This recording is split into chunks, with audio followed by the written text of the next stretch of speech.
जय श्री कृष्णा। ओम नमः शिवाय। माघ मास महात्म्य चतुर्थ अध्याय। वशिष्ठ जी बोले, हे राजन, जब भृगु जी अपनी तपस्या में लीन थे तो विद्याधरों का एक दंपत्ति उसके पास पहुंचा। वे बहुत दुखी थे और भृगु को अपनी संपूर्ण कथा सुनाने आए थे। उन्होंने मुनि को श्रद्धापूर्वक प्रणाम किया और कहा, हे मुनिदेव, इस दिव्य देह को पाकर हम दोनों बहुत दुखी हैं। मेरी भार्या परम सुंदरी और नृत्य एवं संगीत में प्रवीण है। यह वीणा बजाने में दक्ष है। इसके वीणा वादन की महर्षि नारद ने भी प्रशंसा की है। संगीत के ज्ञाता इंद्र भी इससे प्रभावित हैं। भगवान महादेव भी इनकी संगीत विद्या से प्रसन्न हैं। ऐसी परम सुंदरी और गुणवती भार्या को पाकर भी मैं सुखी नहीं हूँ। कहा, यह रूपवती मेरी भार्या और कहाँ व्याघ्र मुख वाला मैं इस चिंता से परेशान एवं दुखी हूँ। उस विद्याधर की बात को सुनकर त्रिकालज्ञ भृगु जी मुस्कुराकर बोले, हे विद्याधर, हर प्राणी को कर्मों के अनुसार फल मिलता है।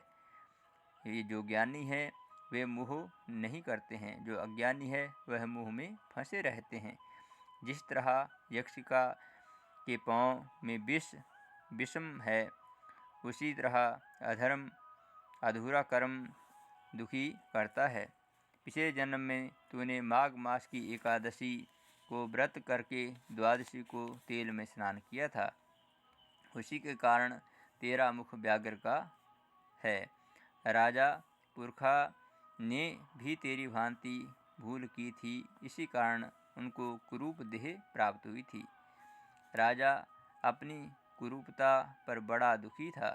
वह गिरिराज के समीप देव सरोवर पर गया और उसमें उन्होंने स्नान किया और तपस्या हेतु कुशा के लिए आसन पर बैठ गया।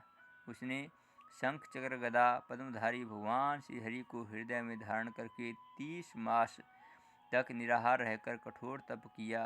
भक्त वत्सल भगवान श्री हरि राजा की तपस्या से प्रसन्न हुए और उन्होंने राजा के सम्मुख प्रकट होकर कहा, हे राजन, मैं तेरी तपस्या से बहुत खुश हूँ। इतना कहकर भगवान ने स्वयं अपने शंख के जल से राजा का अभिषेक किया और राजा का शरीर सुंदर हो गया। भृगु जी बोले, हे विद्याधर, यह सब तेरे पूर्वजन्मों का फल है। यदि तुम वास्तव में इस रूप को त्यागना चाहते हो तो माघ मास में मणिकूट नदी के जल में जाकर स्नान करो, तब तुम अपने पहले पाप से मुक्त हो सकते हो। इस नदी के तट पर देव मुनि सिद्ध निवास करते हैं। तेरे भाग्य से 5 दिन बाद माघ मास प्रारंभ हो रहा है। तू स्नान की विधि का ध्यान से श्रवण कर। पौष मास की शुद्धि एकादशी से प्राणी को त्रिकाल स्नान निहार रहते हुए पृथ्वी पर शयन करना, भोग विलास त्याग कर जितेंद्रिय होकर माघ शुक्ल पक्ष एकादशी तक तीनों समय भगवान विष्णु का पूजन करना चाहिए। तुम भी ऐसा ही करो, जिससे तुम्हारा मनोरथ अवश्य पूर्ण होगा। द्वादशी के दिन स्वयं आकर तेरा अभिषेक करूँगा। निश्चय ही तुम कामदेव के समान सुंदर हो जाओगे। इतना कहकर भृगु जी ने फिर कहा कि हे विद्याधर, माघ स्नान प्राणी के समस्त पापों को नष्ट करने वाला है। इसका फल तप और यज्ञ से भी श्रेष्ठ है। पुष्कर, कुरुक्षेत्र, ब्रह्मवर्त, मायापुरी, हरिद्वार, काशी, प्रयाग, सागर, संगम, ये 10 वर्ष तक निरंतर स्नान से जो फल प्राप्त होता है वह माघ मास में केवल 3 दिन के स्नान से प्राप्त हो जाता है। जो स्वर्ग की कामना करते हैं वे मकर के सूर्य में स्नान करें और इससे आयु, आरोग्य, सुख, सौभाग्य की प्राप्ति होती है। जो नरक आदि दरिद्रता से भय करते हैं वह सदैव माघ स्नान करते रहें। वशिष्ठ जी ने कहा कि हे राजन, भगवान भृगु के इस परम पुनीत बातों को सुनकर तुम्हें माघ मास की महत्व का ज्ञान अवश्य होगा। ये स्नान अनेक फलों को देने वाला है। सकाम और निष्काम भाव से प्राणी को इसे करना चाहिए। वह माघ स्नान कैसे करें? उसे इस लोक में समस्त सुखों की प्राप्ति होगी। वह परलोक में भी समस्त सुख पाता है।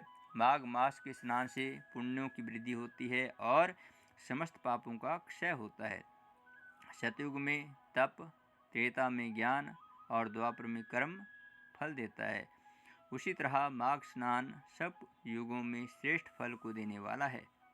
यह स्नान समस्त वर्ण और सभी आश्रम वालों के लिए फल देने वाला है। वशिष्ठ जी बोले कि हे राजन, भृगु के समझाने पर विद्याधर ने अपनी स्त्री के साथ आश्रम के पास झरने में ही विधि पूर्वक स्नान किया। भृगु जी की कृपा से उसे सुंदर देह की प्राप्ति हुई और उसका दुख दूर हो गया। वह कामदेव के समान सुंदर मुख वाला होकर अपनी पत्नी के साथ विहार करने लगा। तपस्या पूर्ण करके भृगु जी अपने शिष्यों सहित पर्वत पर आकर अपने आश्रम की ओर चले गए। हे राजन, जो इस परम पुनीत कथा का श्रवण करता है उसके समस्त मनोरथ पूर्ण होते हैं। जय श्री कृष्णा। आप हमारे इस चैनल को अवश्य सब्सक्राइब करें, अपने मित्र परिजनों के साथ अवश्य शेयर करें ताकि सनातन धर्म से जुड़ी ही और भी जानकारी लेकर हम आपके समक्ष आते रहें। हरिओम।